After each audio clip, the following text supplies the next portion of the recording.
Well, you spoke several times before about ideological subversion. That is a phrase that I'm afraid some Americans don't fully understand. When the Soviets use the phrase ideological subversion, what do they mean by it?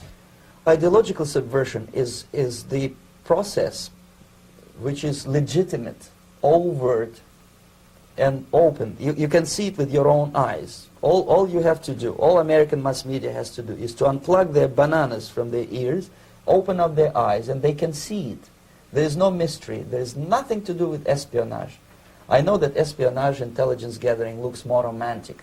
It sells more deodorants through the advertising, probably. That's why your Hollywood producers are so crazy about James Bond type of thrillers. But in reality, the main emphasis of the KGB is not in the area of intelligence at all. According to my opinion and opinion of many defectors of my caliber, only about 15% of time, money, and manpower is spent on espionage as such. The other 85% is a slow process which we call either ideological subversion or active measures, активные мероприятия in the language of the KGB, or psychological warfare. What it basically means is to change the perception of reality of every American to such an extent that despite of the abundance of information, no one is able to come to sensible conclusions in the interests of defending themselves, their families, their community, and their country. It's a great brainwashing process which goes very slow, and it's divided in 4 basic stages. The first one being demoralization. It takes from 15 to 20 years to demoralize a nation. Why that many years? Because this is the minimum number of years which requires to educate one generation of students in the country of your enemy, exposed to the ideology of the enemy. In other words, Marxism-Leninism ideology is being pumped into the soft heads of at least 3 generations of American students without being challenged or counterbalanced by the basic values of Americanism, American patriotism. The result you can see. Most of the people who graduated in the 60s, dropouts or half-baked intellectuals, are now occupying the positions of power in the government, civil service, business, mass media, educational system. You are stuck with them. You cannot get rid of them. They are contaminated. They are programmed to think and react to certain stimuli in a certain pattern. You cannot change their mind, even if you expose them to authentic information, even if you prove that white is white and black is black, you still cannot change the basic perception and the logic of behavior.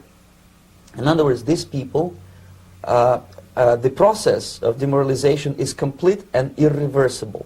To get rid society of these people, you need another 20 or 15 years to educate a new generation of patriotically minded and common sense people who would be acting in favor and in the interests of the United States society.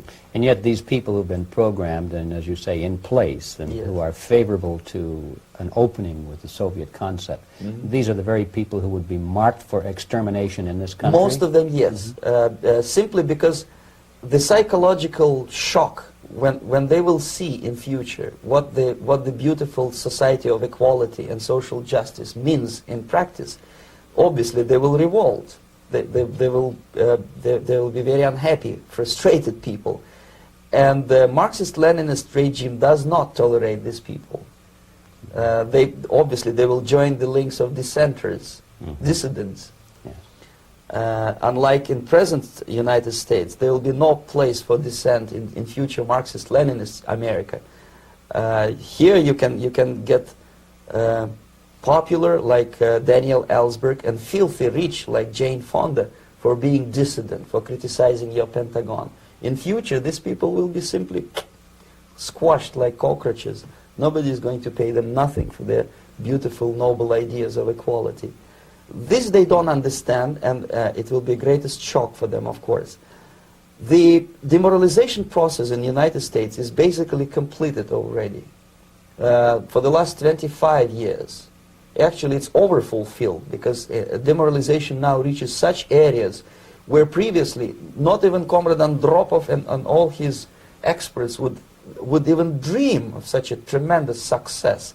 Most of it is done by Americans to Americans, thanks to lack of moral standards. As I mentioned before, exposure to true information does not matter anymore. A person who was demoralized is unable to assess true information. The facts tell nothing to him. Even if I shower him with information, with authentic proof, with documents, with pictures, even if I take him by force to the Soviet Union and show him concentration camp, he will refuse to believe it until he is going to receive a kick in his fat bottom. When a military boot crashes his, then he will understand, but not before that. That's the tragic of the situation of demoralization. So basically America is stuck with demoralization, and unless, even if you start right now, here, this minute, you start educating new generation of Americans, it will still take you 15 to 20 years to turn the tide of ideological perception of reality back to normalcy and patriotism. The next stage is destabilization. This time, subverter does not care about your ideas and the patterns of your consumption. Whether you eat junk food and get fat and flabby, it doesn't matter anymore. This time, and it takes only from 2 to 5 years to destabilize a nation, what matters is essentials: economy, foreign relations, defense systems. And you can see it quite clearly that in some areas, in such sensitive areas as defense and economy, the influence of Marxist-Leninist ideas in the United States is absolutely fantastic. I could never believe it 14 years ago when I landed in this part of the world, that the process will go that fast. The next stage, of course, is crisis. It may take only up to 6 weeks to bring a country to the verge of crisis. You can see it in Central America now. And after crisis, with a violent change of power, structure, and economy, you have so-called the period of normalization. It may last indefinitely. Normalization is a cynical expression borrowed from Soviet propaganda. When the Soviet tanks moved into Czechoslovakia in '68, Comrade Brezhnev said, "Now the situation in brotherly Czechoslovakia is normalized." This is what will happen in the United States if you allow all these schmucks to bring the country to crisis, to promise people all kind of goodies and the paradise on earth, to destabilize your economy, to eliminate the principle of free market competition, and to put a big brother government in Washington, D.C., with benevolent dictators like Walter Mondale, who will promise lots of things, never mind whether the promises are fulfillable or not. He will go to Moscow to kiss the bottoms of new generation of Soviet assassins. Never mind. He will create false illusions that the situation is under control. Situation is not under control. Situation is disgustingly out of control. Most of the American politicians, media, and educational system trains another generation of people who think they are living at a peacetime. False. The United States is in the state of war, undeclared total war against the basic principles and the foundations of this system.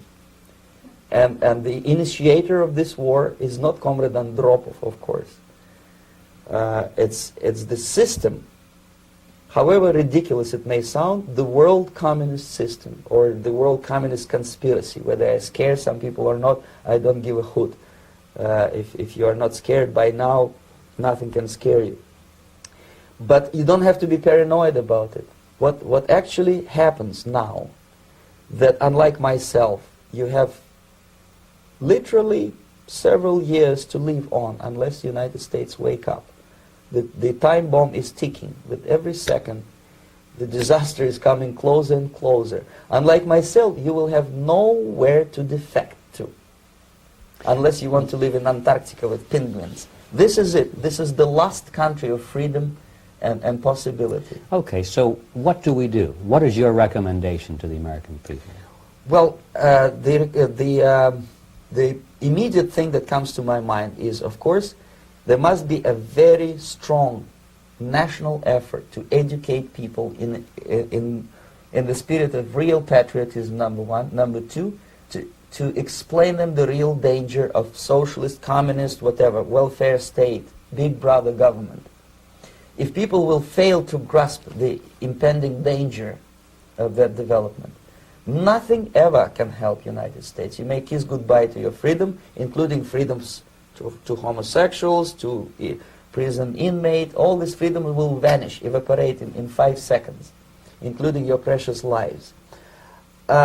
The second thing, the moment at least part of United States population is convinced that the danger is real, they have to force their government. And I'm not talking about sending letters, signing petitions, and all this beautiful, noble activity.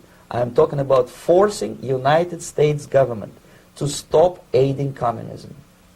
Because there is no other problem more burning and urgent than to stop the Soviet military-industrial complex from destroying whatever is left of the free world. And it is very easy to do. No credits, no technology, no money, no political or diplomatic recognition, and of course no such idiocy as grain deals to USSR. The Soviet people, 270 millions of Soviets, will be eternally thankful to you if you stop aiding a bunch of murderers who sit now in Kremlin and whom President Reagan respectfully calls government. They do not govern anything, least of all such complexity as the Soviet economy. So basic, two very simple, maybe too simplistic answers or solutions, but nevertheless they are the only solutions. Educate yourself, understand what's going on around you. You are not living at a time of peace. You are in a state of war, and you have precious little time to save yourself. You don't have much time, especially if you are talking about young generation. There's not much time left for convulsions to the beautiful disco music. Very soon it will go, just overnight. If we are talking about capitalists or wealthy businessmen, I think they are selling the rope on which they will hang very soon. If they don't stop, if they cannot curb their unsettled desire for profit, and if they keep on trading with the monster of the Soviet communism, they are going to hang very soon. And they will pray to be killed, but unfortunately they will be sent to Alaska probably to manage industry of slaves. It's simplistic. I know it sounds unpleasant. I know Americans don't like to listen to things which are unpleasant. But I have defected not to tell you the stories about such idiocy as microfilm, James Bond type espionage. This is garbage. You don't need any espionage anymore. I have come to talk about survival. It's a question of survival of this system. You may ask me, what is it in for me? Survival, obviously, because unlike, as I said, I am now in your boat. If we sing together, we'll sing beautifully together. There is no other place on this planet to defect to.